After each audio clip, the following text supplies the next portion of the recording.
वो ये इंक्लूड कर रहे हैं 35 सेक्शन है वो, उसमें ये है कि अगर मान लीजिए दो वकील हैं और मुकदमा दोनों लड़ रहे हैं कोर्ट में और एक वकील हार जाता है और उसका क्लाइंट उस बात से सेटिस्फाइड नहीं है, तो वो क्लाइंट उसके खिलाफ कंप्लेंट फाइल कर सकता है। और कंप्लेंट फाइल होने के बाद अगर ये लगता है कि भाई ये जो इसने ना डिलीजेंटली मुकदमा नहीं लड़ा, तो उसके खिलाफ डिसिप्लिनरी एक्शन होगा, 3 लाख रुपए तक का फाइन हो सकता है। आप मतलब ये इस तरीके की चीजें जिससे वकील गिल्टी नहीं होता फिर? गिल्टी की तो बात ही नहीं है, इसमें गिल्टी नहीं होता। आप ये देखिए, आप पुलिस को तो आप जानते हैं, एफआईआर रजिस्टर होती है, इन्वेस्टिगेट करती है, कितने मुकदमों में सजा होती है? Less than 50%। तो उन सब पुलिस वालों को आप है ना सजा कर दो, जिनकी इन्वेस्टिगेट करके मुकदमा करके और जो उन्होंने यहाँ कोर्ट में 10-10 5-5 साल मुकदमे चलते हैं और उसके बाद वे बरी हो जाते हैं। तो ये कोई तरीका थोड़ी ना है कि आप कुछ भी जो है अपने मेहनत से ताकत से आप मुकदमा लड़ो।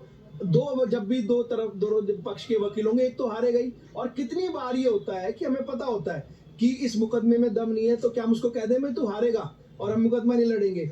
जिसने संसद में बम फोड़े थे, जिन्होंने मुंबई में वहां पे आतंकवाद फैलाया था, उनको भी वकील दिए थे।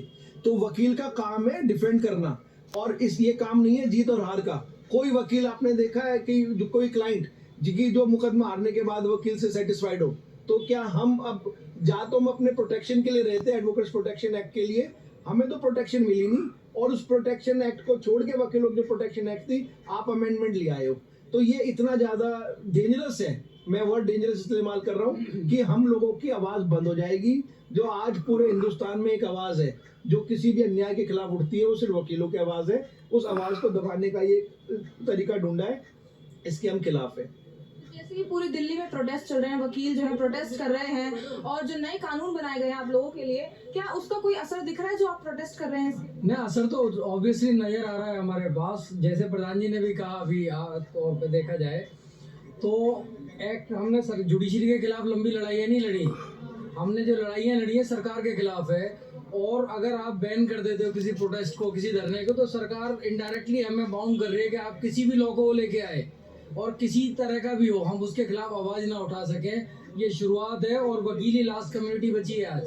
अगर आप डॉक्टर्स की तरफ देखें तो उनको बाउंड कर दिया गया।